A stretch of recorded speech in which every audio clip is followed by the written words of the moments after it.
I don't know. It's a focus thing, but how are you guys doing? I'm doing okay. Hey, folks. Mick, what's going on, buddy?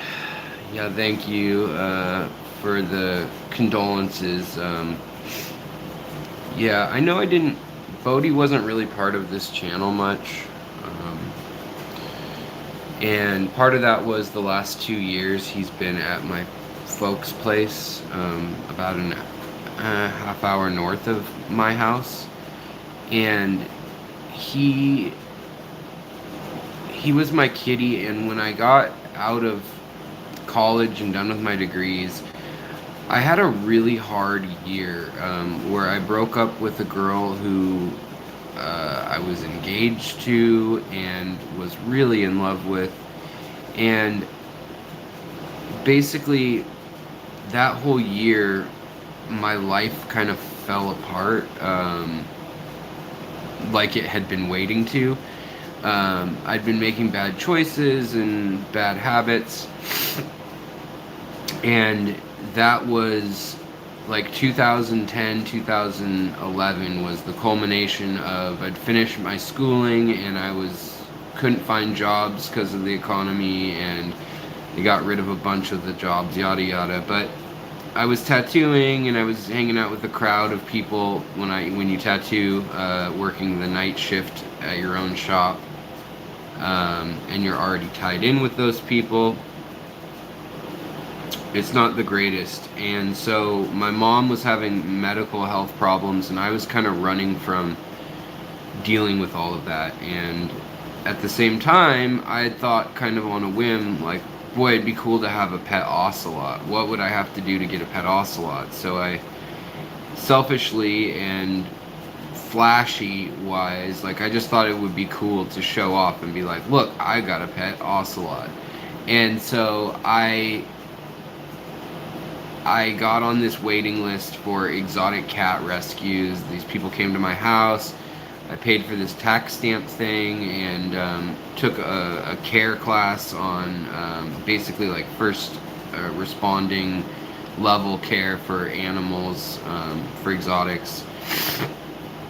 And I got my Class B certification at the time. I'm not sure if it still works the same way. But I had been on this waiting list, and at one point it came up that there was a baby ocelot. And my plan, where I had been living at this farm where we had this whole cat run that had once been a chicken run for like a dozen chickens and stuff, we were going to put the cat in there and then let him out into the garden and stuff and in the house. And he was a half ocelot. That was the one that was first available, and it wasn't the right time. We had to move out of that house, and it was more stress, and I didn't really take it seriously, like I was gonna get a cat that was that extreme. I always looked up to Salvador Dali, stupid enough, but he had a pet ocelot named Babu, and I just always thought that was so cool, and they were so beautiful, and I've just always loved cats, and worked with big cats. I've worked with bobcats, lynx, and cougars through an organization called Paws, and I had to volunteer for like years as a preteen and teenager. Then finally they let you like throw some food in the cage while the big cats are not in there. But things like when they're out for medicated for surgery, or if they come in wounded, you get to pet them and you get to like see them, and it was, I don't know, I've always loved big cats, and I fully think that they should be in the wild. At the same time, I thought, well, if there's already some that are in these kitty mills while they were trying to create the breed of Bengals, before that was an official breed, I thought, like, these people are awful, like, they need to stop doing this. They're trying to like toy with God or whatever and make this cat that is going to be too wild. Well, as I volunteered, I realized they were like the sweetest cats I'd ever seen. And so even though I turned down that first one that was half still all wild, I ended up with Bodhi, who was, I was told anyways, that he was a quarter Margay, which is a Southeast Asian cat like an ocelot, and a quarter Asian leopard cat.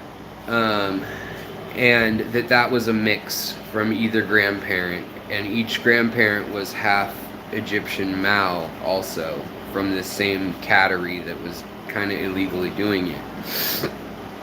Well, they busted up the cattery and they needed homes, and there was a brand new litter of these kittens that are considered F0 or not even quite Bengals yet, by the breeding standards. And so I was still on this list that I'd signed up for like 3 years earlier. And my life had been really bad during this stretch. I vowed off dating anybody. I hadn't seen anybody. My back pain was really bad. My lupus was out of control. I wasn't taking any medications for it. No doctors could figure it out. And I was in intense pain, and also I was on opiates and on, well, everything that you could think of, basically, at some point or another. And I decided at some point, I guess my 21st birthday, is when I signed up for this thing. And I quit drinking at that point, but then I started using combinations of everything else and still smoking pot and doing other stuff. And I was just in a crowd where bad things were happening. Like, we had somebody get killed right outside of our house in Bellingham that has still never been solved. And then we had the guy that my roommate used to pick up from when we were living together, and we're in kind of this mess after we graduated and just living in this squalid house. So, you know, between that and me feeling like my life wasn't going anywhere, and like I could hold down a day job, I could do work, I could do school, and I could be using all the time, and a lot of people didn't know, or for that matter, they thought I was more relaxed, more chill, more outgoing when I was using. I realized I needed to stop, and so I'd been stopped, and then I kept having these rebounds. Well, then my mom had a second brain aneurysm. She'd had a first brain aneurysm before. And beyond that, my dad had hurt his knees and back years ago, and they needed to redo all the replacements that they'd done in the 90s. They needed to redo those, and he was retiring, basically. So both of my parents were going to be out of commission, both living down in the same area, down in the North Seattle area. So my mom asked if I would come back home and help her with things around the house. And at the same time, my dad was like, hey, it'd be helpful if you came back home and help move things. And I don't know, as an only kid, I don't know if they thought I wasn't doing well or what, but I'd also had my grandfather who really helped raise me, and my grandmother. They both passed away back to back, a year apart there. My grandparents on the other side passed away the year before that, both of them. And then my aunt passed away from cancer, and my next aunt passed away from cancer a year after that. As well as 4 of my closest friends from high school.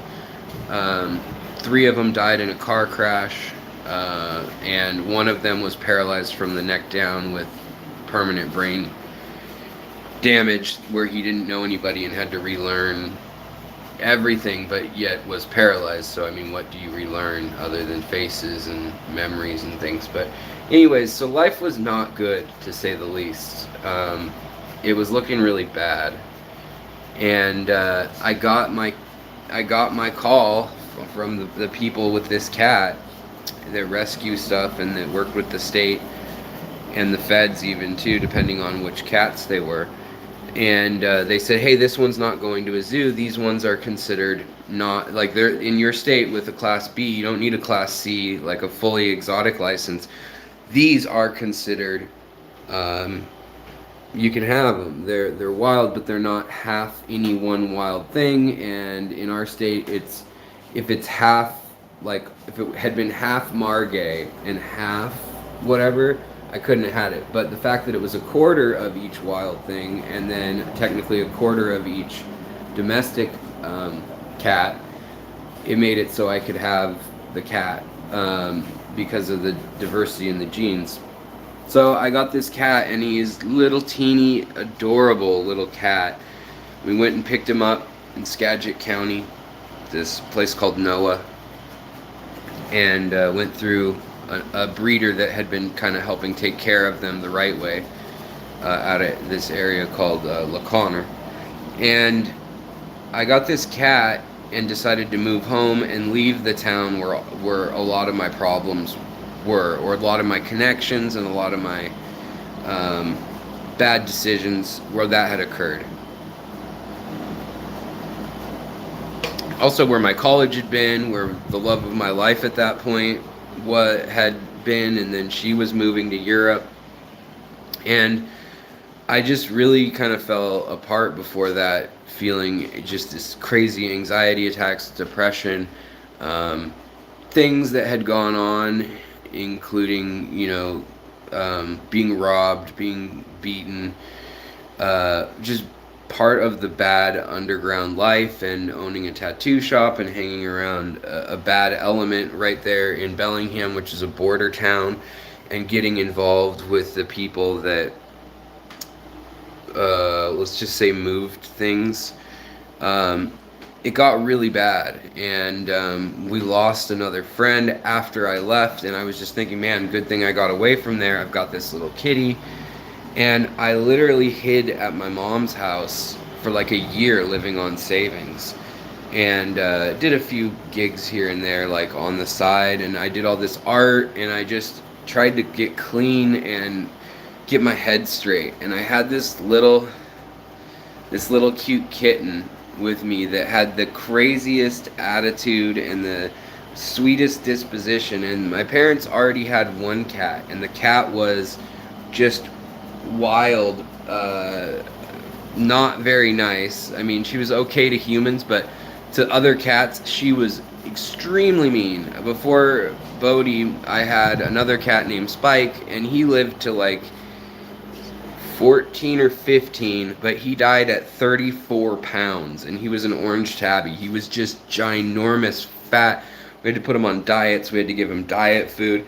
And here we have this little runt of a kitten, this little gray tabby, and she would beat on him.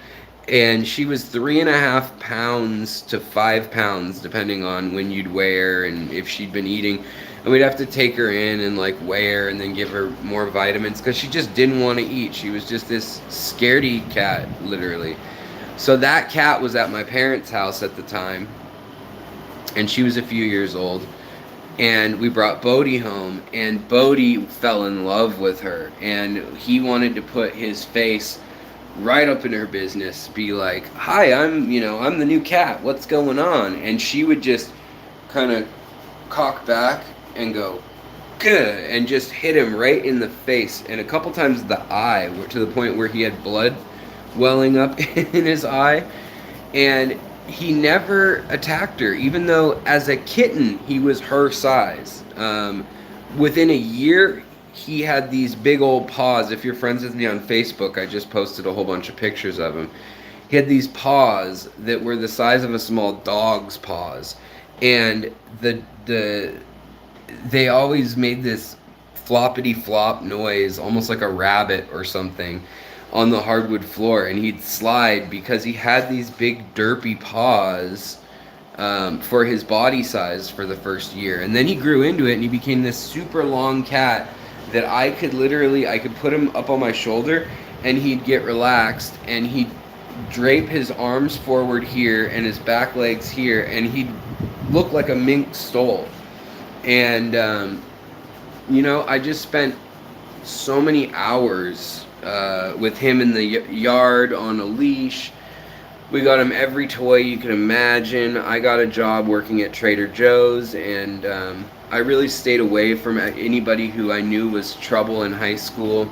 And at the same time, anybody who I knew growing up who I was close friends with, they came over and they met this cat, and like everybody just loved this cat. So I made him jokingly in I think 2011 or so. I made him a Facebook profile, and it's still never gotten noticed that it's a freaking cat.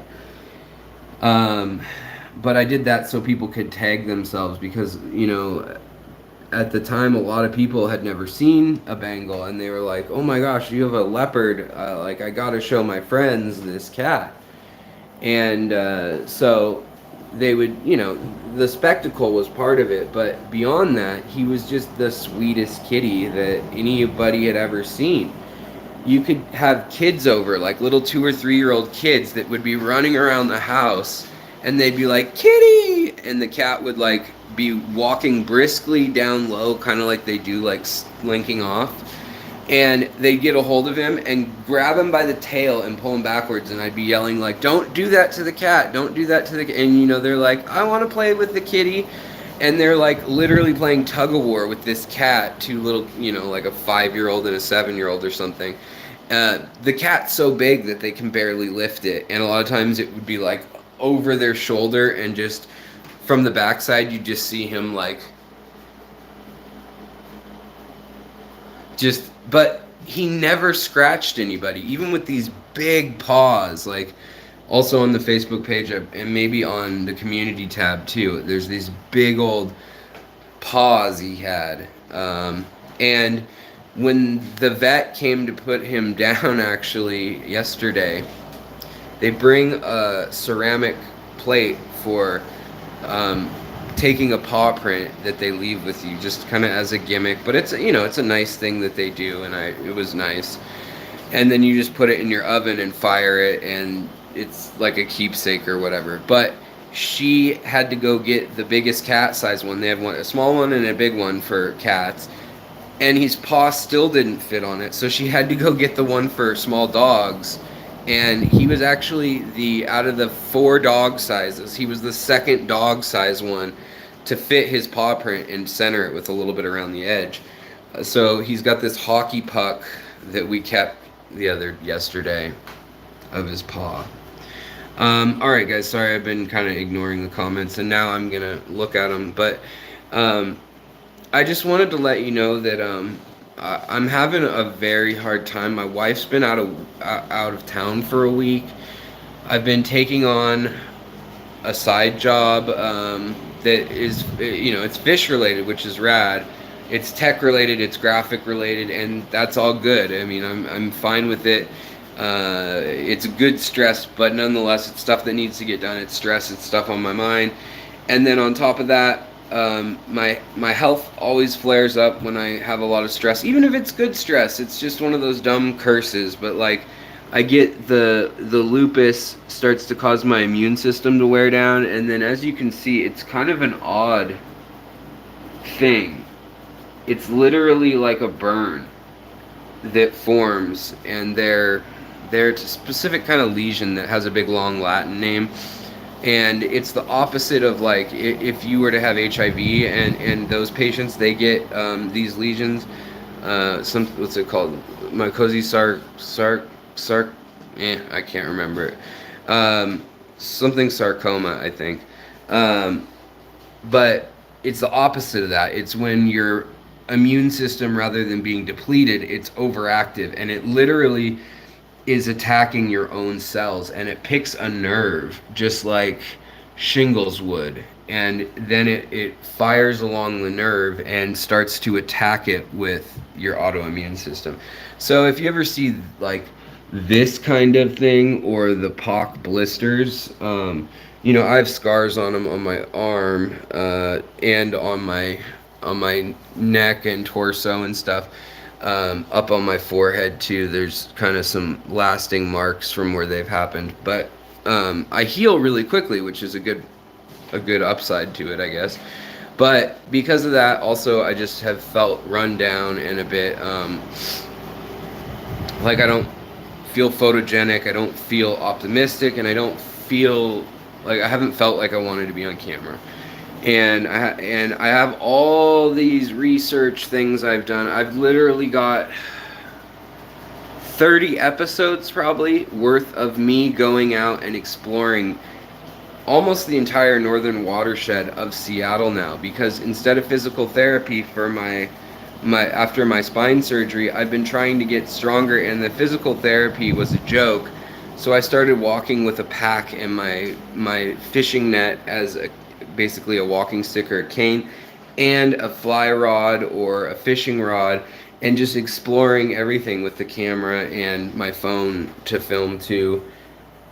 And it's been really good. I've been getting back the strength, and I'm excited about that. I've been out collecting, and I'm super excited that I'm gonna be out collecting. I leave on the 8th of September for Florida, and so I'm gonna be down in Florida. And on the 10th, I'm going to be speaking for the Pasco Fish Club there. The basically like the Central West Coast Fish Club, Tampa all the way up to like Ocala or Gainesville, everything in that area, those folks. And if you're in the area, I'd love to get together.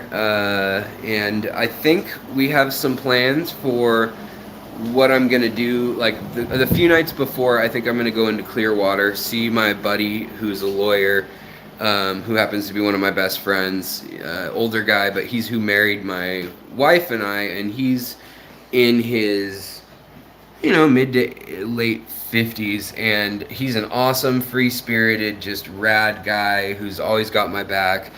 He helped me with when the Joey thing happened, and I got like a summons to court and all this stuff sent at me that was like legalese. He helped me sort it all out and shoot it right back in his direction and tell him to F off, get it all taken care of. But he's just an awesome guy. He's a lawyer who takes on cases for free just to fight against big companies like the pharmaceutical company. Specifically, what he does is elder care abuse. He's like the Better Call Saul if he actually wasn't a crook. But similar personalities even. And he's an Okie from Oklahoma. He's a very proud Okie, heritage-wise. Anyways, so I'm going to see him for a couple days. He's got a Buick Regal 1987. He's like the Lincoln lawyer, but the Buick lawyer. And hopefully I'll have that to get around town. I'm going to bring some fishing rods and stuff, but I need to figure out the net part. But I hope to go collecting a few of those days and maybe send some things back. But if nothing else, make videos. Also, then I want to go to the Aquatic Research Center down there in Florida and do some interviews that are follow-ups to almost, 4.5 years ago now. It was April. No. It was February. It'll be 4.5 years, basically, when I get out there. And that's where they're breeding the firefish. That's where they're breeding the Pacific blue tang. They had platinum gars crossed with long nose catfish and giraffe cats and platinum versions of all sorts of different stuff. Native fish that they were trying out and trying to get them to be more or less sensitive to temperature shock in warm water, so that we could keep them with our aquarium fish that we currently keep that are tropical. But yeah, so it should be really fun. And then I'm home for a week and a half, and then I'm going back to Chicago. Tristan, thank you so much. I'm glad you like the videos. I'm glad you like the channel. I try to pack them with random, if not entertaining, information if I can. And Sketty Nona, yeah, the Salvador Dali Museum down there in St. Pete is awesome. I'd love to go again. I don't know if I have time in the 6 days I'm going to be down there, because I've got a lot that I want to get covered. I want to make a lot of videos. I'm going to go check out some of the aquascaping guys that Grant Eater and then also that Lucas Bretz and those guys are all hanging out with. Go see shrimp breeding operations, hopefully. And so it should be a lot on my plate, but a lot of really good stuff. Then I come back. I go to Chicago. I'm gonna go early and go collecting actually in Chicago for native Midwestern fish, which I've never even attempted, and it should be really interesting. But you know, we're thinking about like red horse and shiners and darters and all sorts of stuff that I've never gone fishing for. And the guy who's there also happens to have a bunch of antique tanks that are Art Deco into the 1960s, kind of I mean, they're the meta frames. They're kind of the tanks that kind of look Jetson-y. They're all metal, kind of that era from the 50s to the early 60s. And at the AGA, the Aquatic Gardeners Association, that you guys made possible, now I'm going to go early and stay with this guy, or in his part of town, get a hotel, and go over to his place. He's doing an aquascape made out of macro algae, so like large colonies of algae, all different sorts. So that'll be something that's never been seen before by the magazines or the Aquatic Gardener Association. Also, we're going to be doing, helping set up a couple aquascapes. George Farmer's going to be there. So hopefully I can get in touch with him and a couple other folks that I'm really excited to be seeing again. And some folks that, you know, I'd love to interview if they have the time. So then after all that, we fly back to Seattle, and then I've got my wife and I's anniversary.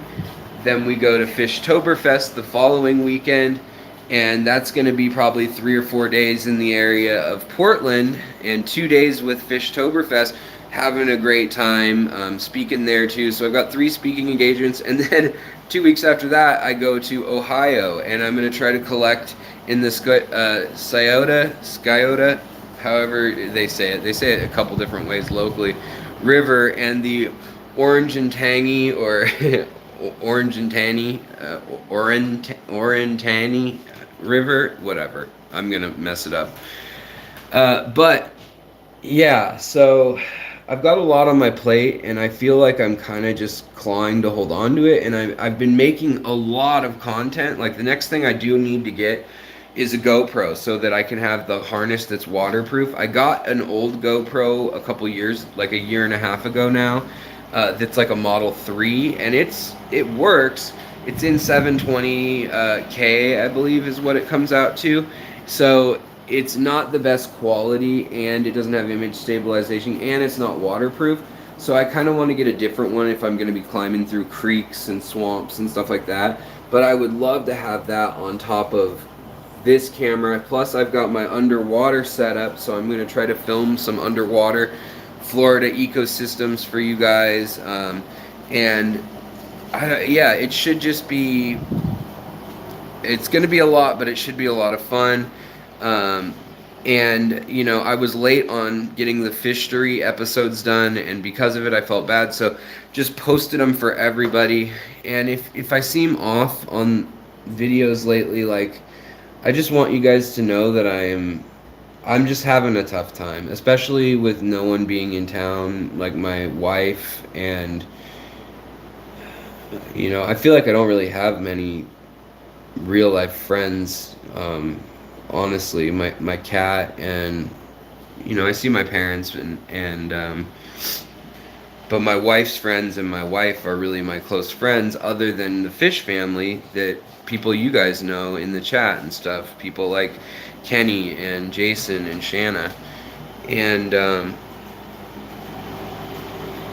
my cat, really, even though obviously a cat doesn't talk back, he was just a way for me to collect my thoughts, and I just thought I had more time with the little guy. The last week I took him to the vet a total of 5 times in 9 days, and we did food through his stomach.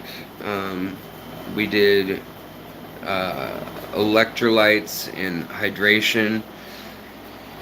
each time, and he'd rebound and he'd be a little bit chipper, and he'd kind of be talkative and kind of have a little more pep in his step, and he'd be able to jump back up on this little stool that he always sits on, not a stool but a chair that he sits on. And within maybe 4 hours of the infusions being over, he would just lose it and couldn't even jump up half a foot. He'd try and he'd miss, and he'd slide down and hit him, like collapse on the chair. He'd go hide and then just start crying, just this pitiful, sounds like a baby, kind of like a gurgling, like almost when they chirp when they see a bird out the window and they do the like, or whatever that noise is. It was kind of like that, and then mixed with this like just pitiful little meowing, like he was in so much pain, and if you'd pet him, he'd pull away like it hurt, like he was being beaten or something, and it was just so heartbreaking to watch. And we took him to 2 different vets. I called 3 vets. I talked to a real human doctor about pancreas issues. We got all the lab work done, and he was having pancreatic failure, which, you know, I thought maybe we can give him insulin every day and it'll be okay. It'll be some work, but it'll be okay. But he wouldn't even drink water or food enough to then be able to give him the shot, because if you don't, it puts him into shock, basically, if they have had absolutely no food or water for days and you give them a shot of insulin. And so we took him back, and 2 days before we officially put him down, his blood sugar levels were still like 890 parts per million when they should have been 140 to 160. And he hadn't eaten anything. So it was like ketosis, he was starving, and his organs and muscles were like eating themselves, and his belly got all pot belly and bloated the last day, like last night or 2 nights ago into yesterday. And his sides got all sunken in where his kidneys are, and he just could barely even walk, and he was swaying like he was drunk. And luckily we got my mom and dad and the cat, we all got together and put everything in life on hold aside, you know, whatever. And we had a morning for the cat. We tried to make him anything he wanted to eat. He wouldn't eat or drink, but we just pretended like everything was normal, and we played music that he liked, because there's certain songs that he would literally just start yowling to, and we don't know why, if he just liked that we were reacting, or it was a certain tune, or who knows. But Kermit and the Rainbow Connection was the song that we had going, and they first, this absolutely awesome angel of a nurse, veterinary nurse, came out, or I guess she's a doctor, but she came out, asked us where we wanted to be seated, and she gave him a heavy sedative, a shot of that. And as soon as she gave him that, he panicked, and he reached out. I was holding him like a baby, and he flung himself. Like, we thought he was going to be out because his eyes were starting to do this. He flings himself with this terror in his eyes and going, "Meow!"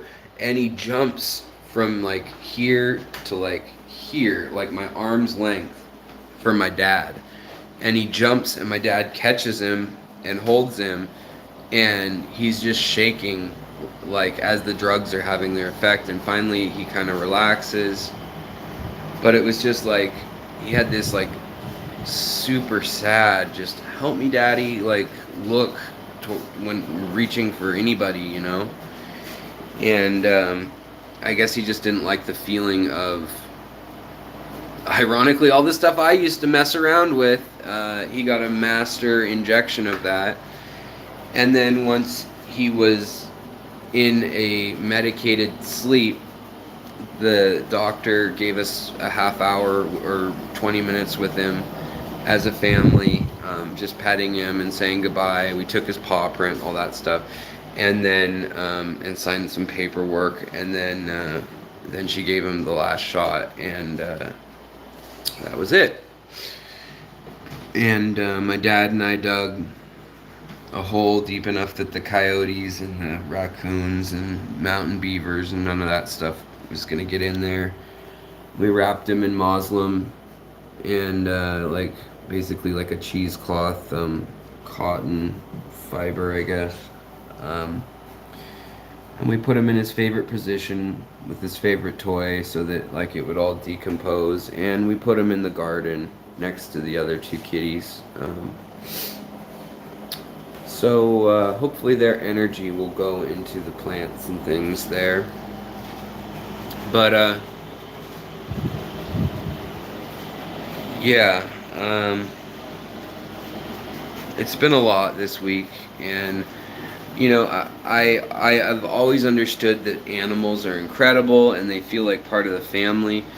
And I don't know if it's just been the year of the lockdown and all these other things, and like once you get married and like I should be having kids right now. My wife and I should be having kids, and we can't, and we wanted them so badly. And we may adopt. That's, you know, it's still an option. But we're seeing all of our friends with their kids, and they're doing their thing, and that's, I mean, that's awesome. But we don't necessarily get the invite anymore, and it's understandable, because we have a different life. You know, we can pick up and go to the bar or whatever, wherever, you know, they want to go meet. We don't have to work around that. And you know, he was kind of, along with, you know, my fish and everything, but he was definitely like a little test run when we were debating whether we wanted to have kids, and then we decided, yeah, we do. You know, like, we love them. If we love a cat this much, can't imagine how much, you know, how different a kid would be. And you know, I'd been clean, and he lived almost 12 years, and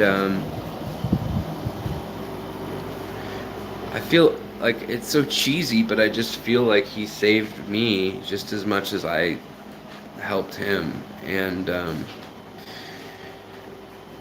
he helped me grow a lot, and he was a lot more to it than a cat. He was like a symbolic part of my life. He was a metaphor for the change and growing up in my life and getting through things and dealing with loss. And when the gal that I took to prom, she passed away of an overdose when Bodhi was about 2 or 3. And I have all these pictures of her coming out to visit, and she was straight at the time, like put together, and so happy with the cat. Everybody was so happy with the cat. When they'd meet the cat, he was like just a ball of joy. You can't not smile. I mean, with a lot of animals, but especially one that looks like a little leopard, that is cute and vocal and nuzzles you and purrs, even if you're just meeting him for the first time. And I'm just struggling, guys. I have a lot of footage about fish stuff and going out fishing and looking at streams and collecting crayfish, crawfish, and shiners and whatever. And I look at it and I just have this feeling that none of it is good enough, or that doesn't matter. Nobody's going to want to see that. Those videos don't do well. And I know some of you guys do like them, and that's, I'm happy. I mean, that makes me happy that you guys like those nature videos and stuff. And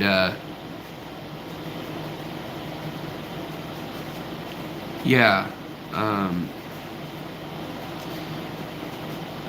I know I need to just keep on keeping on and staying busy, and that will help a lot.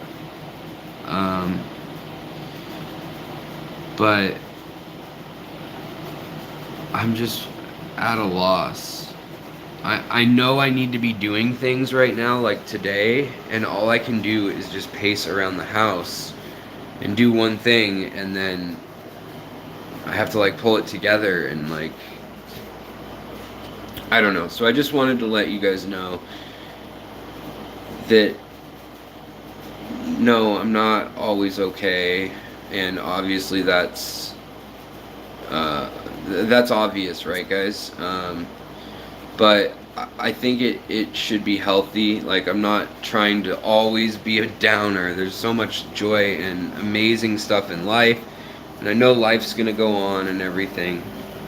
But I'm just struggling right now, and I wanted you guys to know, and I want you to understand where I'm coming from, and I'm somebody who loves with a lot of energy and a lot of focus, and right now I'm struggling with what to do with that, and I know there's things I need to do that I don't feel like doing, and that's just being an adult, right? But I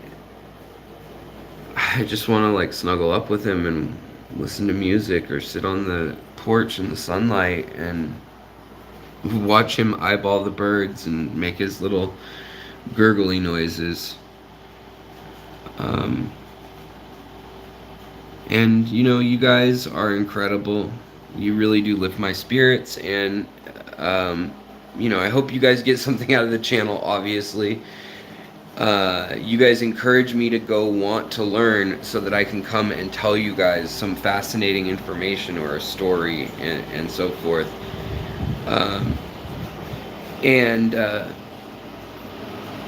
Yeah, you guys are my friends too, and so if you guys are in the Chicago area when I'm going out there, or in the Florida area, like, I'd love to set a day when maybe some of us could meet up somewhere, even go collecting or out into nature, and not like way out, but just, you know, like a city park or something with some water, and or a pier or some, I don't know, something, and just get to meet a few folks, if there's that many of y'all that are in these places, out of the 33,000 of you now. But we'll get past this and move on. It'll be okay. My wife comes back tonight. I'm picking her up from the airport in 4 hours, so it'll be good to see her. Obviously, I love her more than anything. But I think the hardest thing for me from all of this is I don't know what to do for my parents too. As being an only kid, they were super overbearing most of my life, and literally this cat cut me some slack by the fact that I left the cat there, made it so that they had this thing that they could spoil and take care of. And my mom would send me goofy pictures where she'd put a dumb hat or outfit on it, or she'd get 5 boxes in a refrigerator box and she'd make these castles that the cat could climb. Like, they had a lot of fun, even if it's ridiculous. She spoiled him so bad that he'll only drink RO or distilled bottled water, basically. Yeah, I don't know. My mom took like every motherly instinct and put it into the cat. And my dad, who literally, when I brought home a cat as a kid, he was like, "No, the damn cat's sleeping outside. It is not coming in this house. I don't want any damn cats. You know, if I see that cat in here, it's done. We're putting it to sleep. We're taking it to the place and we're putting it to sleep." Like, very gruff, very like, "No, you can't just bring home animals." Because I was, believe it or not, a little bit of known for just bringing home random animals every couple weeks. You know, squirrels, a skunk, garter snakes, lizards, whatever, moles. But the cat was no. And then, you know, when he didn't know anybody was around, he'd be petting it. He'd be like, "Ooh, who's a handsome boy? Who's a handsome kitty?" He's a handsome kitty. Yes, he is. And he'd have his little paws, and he'd be like making him dance, and the cat's like.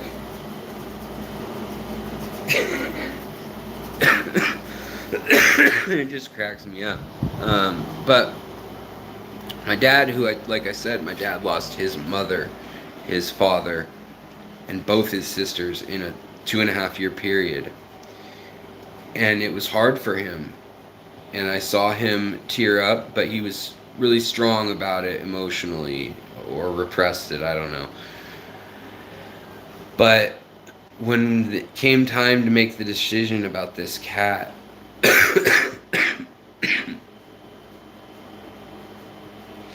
he lost it. And we all did.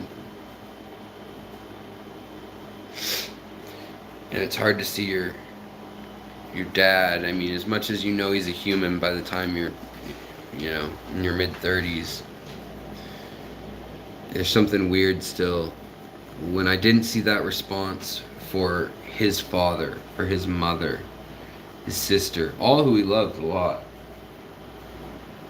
And yet this cat just gutted him.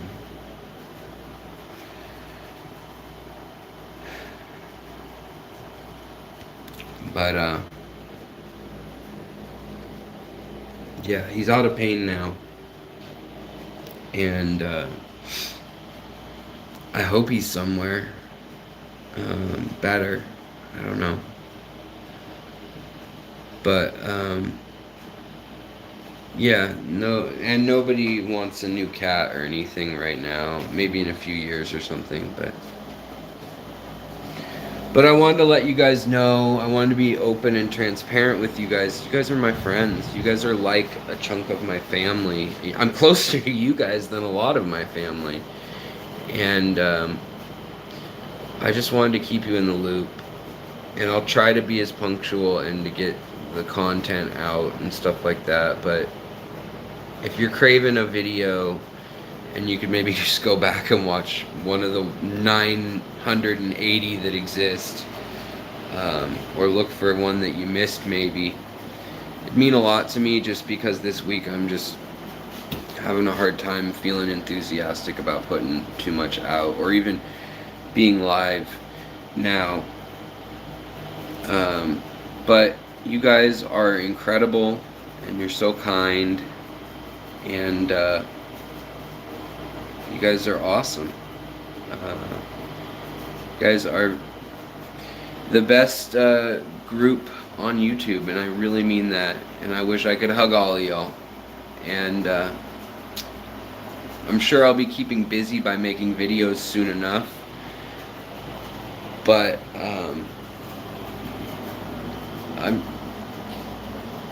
I just need some time to do nothing. Honestly, I'm run down right now. But you guys are all so very thoughtful, and I appreciate you all. So stay tuned. Plus the trips are all coming up. It's going to be lots of excitement and lots of pop-up live streams and guests that you guys probably know and love, like Lucas or Grant, and maybe like George Farmer, maybe Alex from Tank Tested. Who knows? So I really appreciate the support. But right now I'm just tired, and I want to see my wife, and I just want to fall into bed and sleep for a week. I can't. I've got a bunch of side gig stuff I got to do so that we can buy plants at the AGA. Yeah, but I'll probably be trying to spend 20 or 30 hours on the channel in the coming week rather than like 40 or 50. Just if we're being real. So thank you guys for being here. I think everybody else is watching Dan's Fish or Prime Time or someone else, and that's all good. They're awesome channels and people, but I really appreciate those of you who are here, and especially because I didn't have anything to offer that's exciting. You guys came just to be kind and to listen and to be an incredible community, and that goes for you in the replay too, everybody. So thank you. That's why I'm so incredibly moved and empowered and motivated by you all and by the community here. So thank you. Alright guys, well, I hope you guys have a great night. I'm gonna get out of here. I'll be back soon, I'm sure. I can't stay away long. But I wanted to just be honest with what's up and that I'm having a hard time. And I'm gonna need to, whether it's go to some meetings and do things, stay busy, but maybe not stuff that I could possibly mess up, and then like super analytical stuff. Maybe I just need to unpack things a little bit for a couple. I don't know. I said that, and when I had my spine surgery, I was only gone for 5 days. So it's hard to keep me down. I am pretty obsessive, but regardless, I wanted to let you know what was up. So thank you guys, and all your comments and reading all your thoughts right now. It makes it a lot easier. It makes things better. So thank you guys. I'm sending you guys all love, and spread love in your lives too. And hold the animals that you can hold tight. Watch the fish and think good thoughts and whatnot about them, and squeeze those people in your life that you can squeeze or that you haven't in a while. 'Cause you just never know. But have a good night, everybody, and I'll be back most likely Friday. I'll have something to be talking about at around 4:30 Pacific. Be kind, yes, be kind to each other and spread the love. That's exactly right. Thank you so much. And Sky Dancer, I appreciate that too. Alright guys, I'm gonna sign off. Take care and have a wonderful night. Bye.